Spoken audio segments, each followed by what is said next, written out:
Hello and welcome. I am Christopher John Björknes.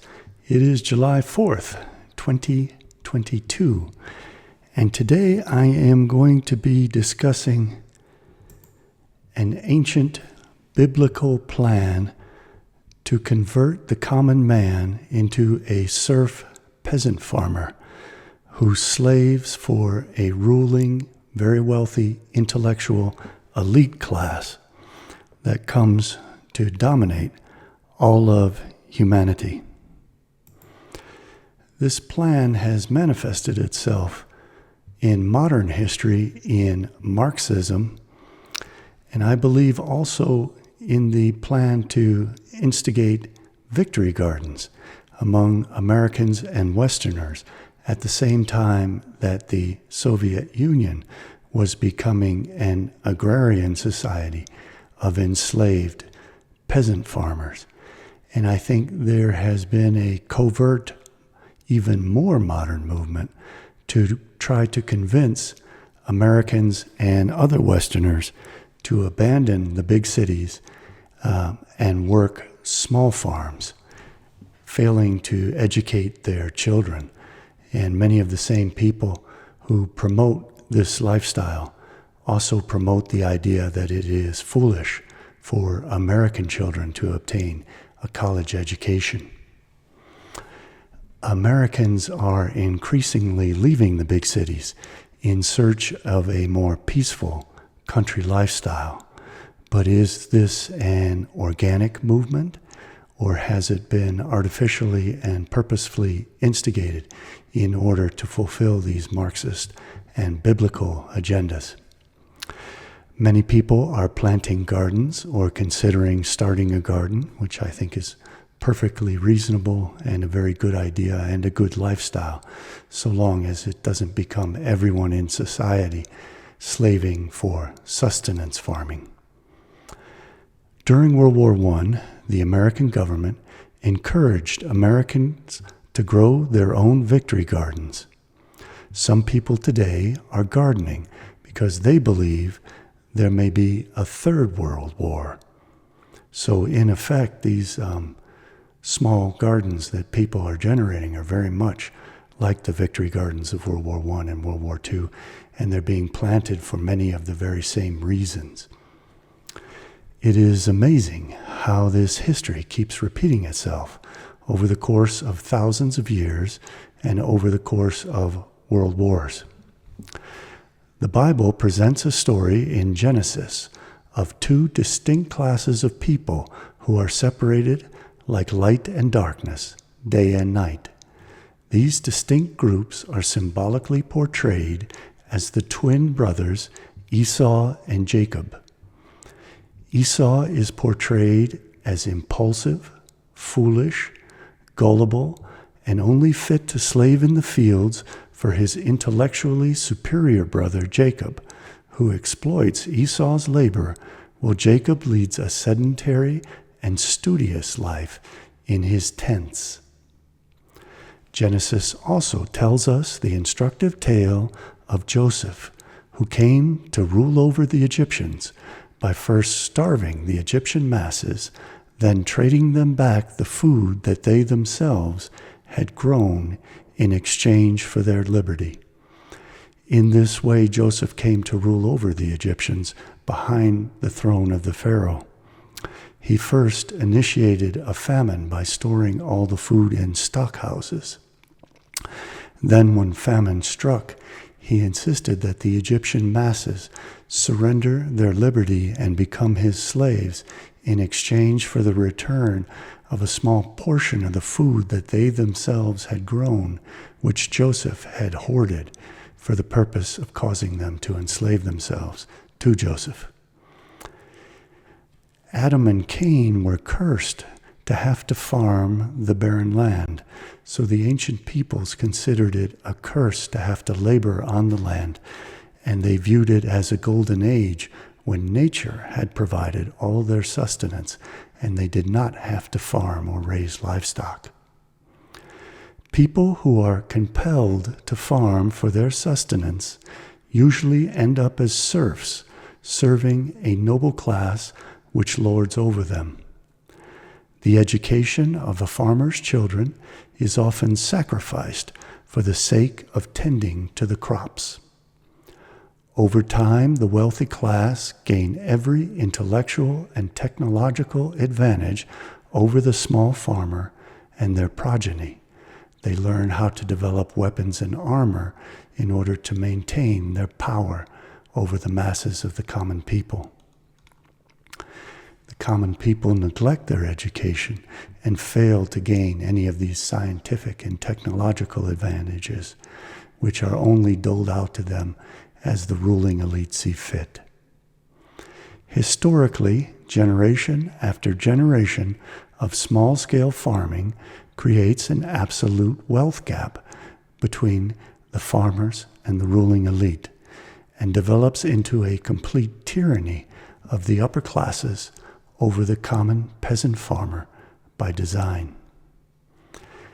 Thousands of years after Esau, Jacob, and Jacob's son Joseph, Friedrich, Engels, and Karl Marx called for people to flee the cities under orders from an authoritarian communist state and become peasant farmers working the barren land.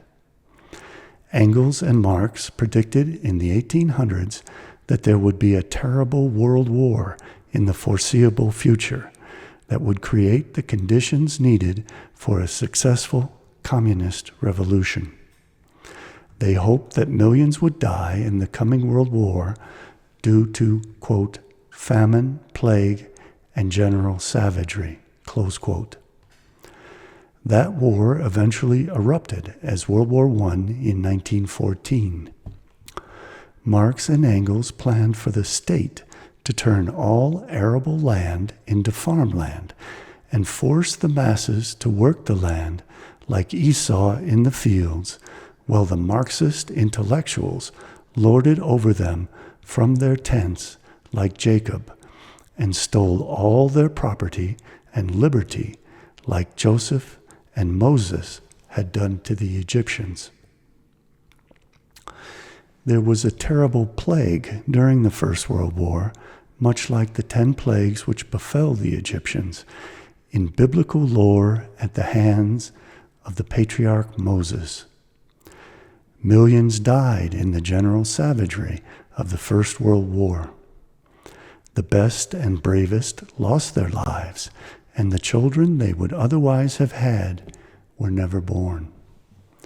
The American government encouraged women and children to farm all arable land and plant and tend victory gardens as American men soldiered in the war in Europe.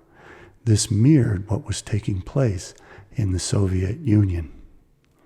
Much the same thing occurred during the Second World War, and a great deal was taken from these successive generations. They were taught that it was beneficial in the event of World War to become peasant farmers and slave soldiers for a ruling elite class. Like Engels and Marx, many even more modern advocates for the Joseph and Jacob agrarian agenda for Esau and the Egyptians have taken to the internet, spreading their propaganda that we ought to abandon educating our youth and instead farm the fields and become a militia of soldiers, because, as they so often claim, an age of famine, plague, and general savagery will soon descend upon us, as it did to the Egyptians, and as it did during the First and Second World Wars. Many people have sounded the alarm that a Third World War is quite likely, if not already underway.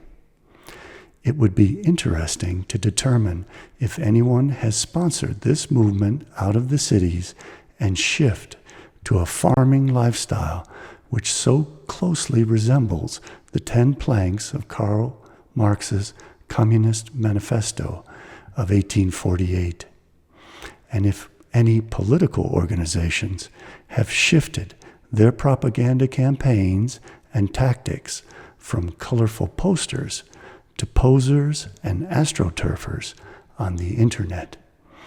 In other words, has this drive in America to flee the cities and become peasant farmers in rural communities been an organic process?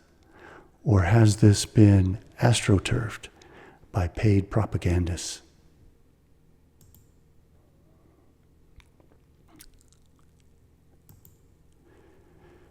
Genesis chapter 25, verse 27 states, "And the boys grew, and Esau was a cunning hunter and a man of the field, and Jacob was a plain man dwelling in tents."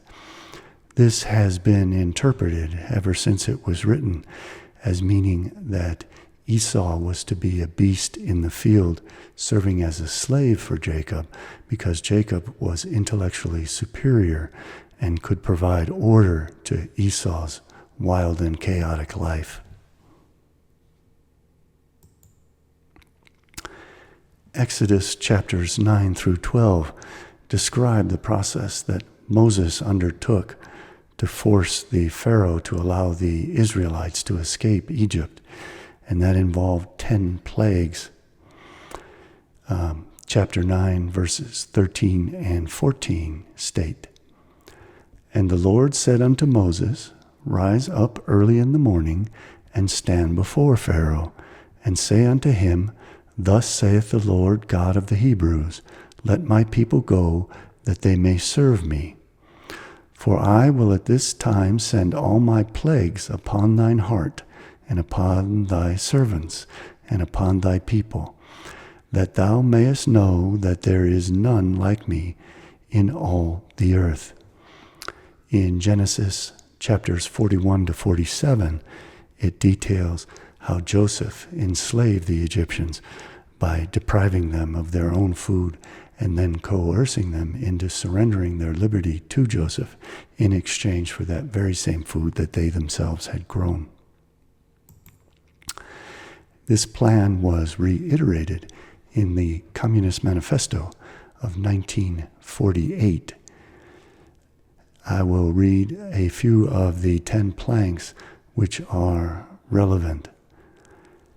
Plank 1 states, "Abolition of property in land and application of all rents of land to public purposes." The state governs everything in a communist society, but the state is none other than the very wealthy ruling elite like Joseph. So when the state confiscates all property, what it's doing is enslaving the masses and increasing the wealth of the noble class. Plank 7 states, "Extension of factories and instruments of production owned by the state," that's again owned by the elite who control the state.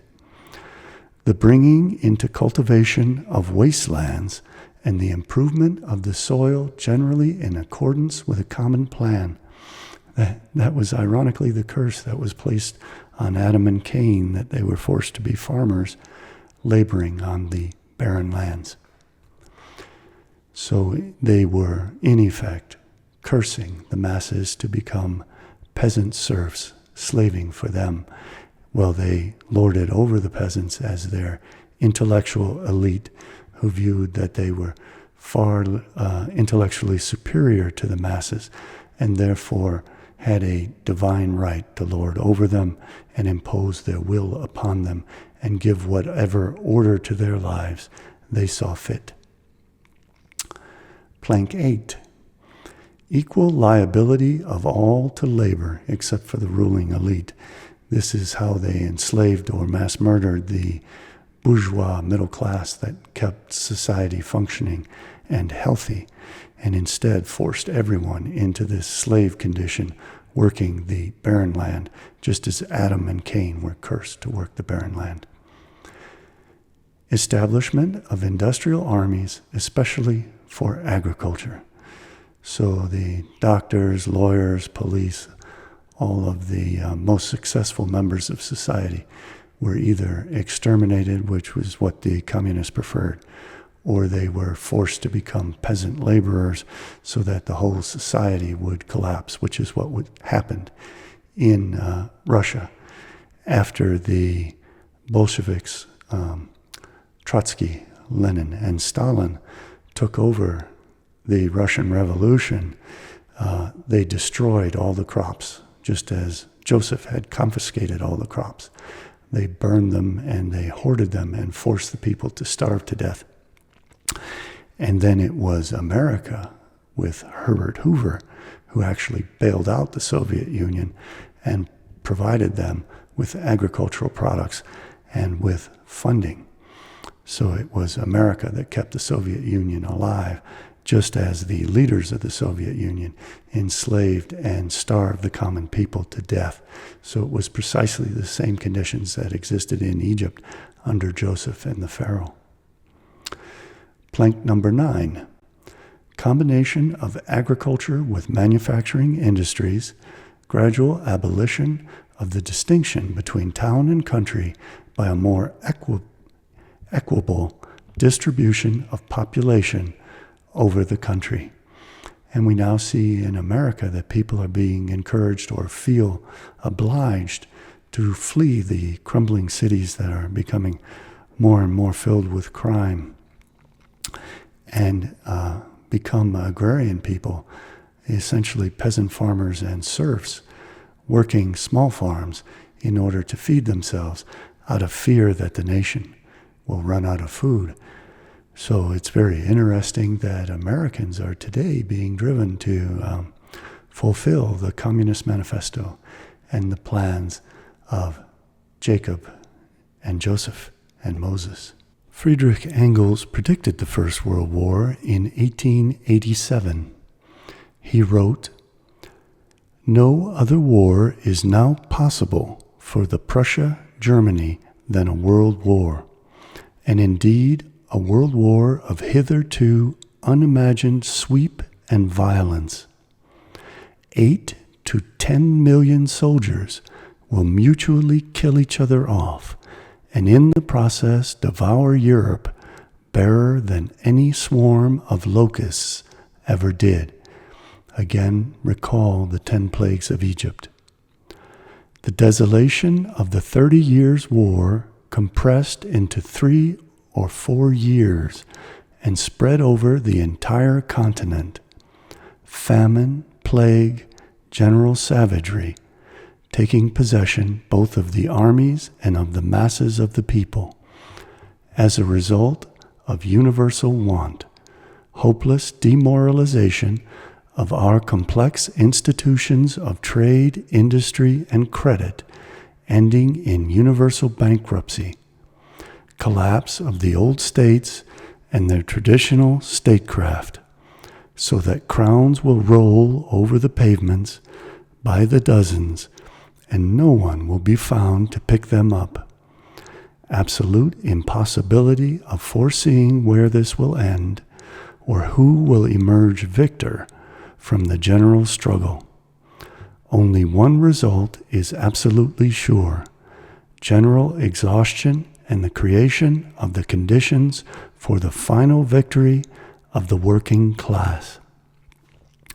And indeed, the First World War was a massive socialist revolution which toppled the monarchies across the continent of Europe, destroyed the Sultan and Caliphate of the Ottoman Empire, destroyed the Russian Empire, destroyed the Austro-Hungarian Empire, destroyed the German Empire, and set the stage for the ultimate dissolution of the British Empire. The 30 Years' War followed the Reformation, which was likewise a revolution that brought about the deaths of 30 million people across Europe.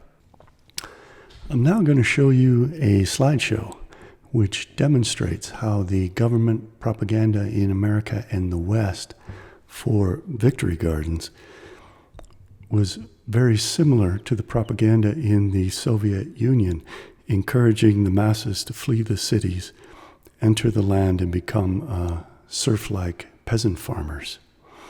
There are also other identities in the past which are repeating themselves with events today, as I'm sure you'll recognize.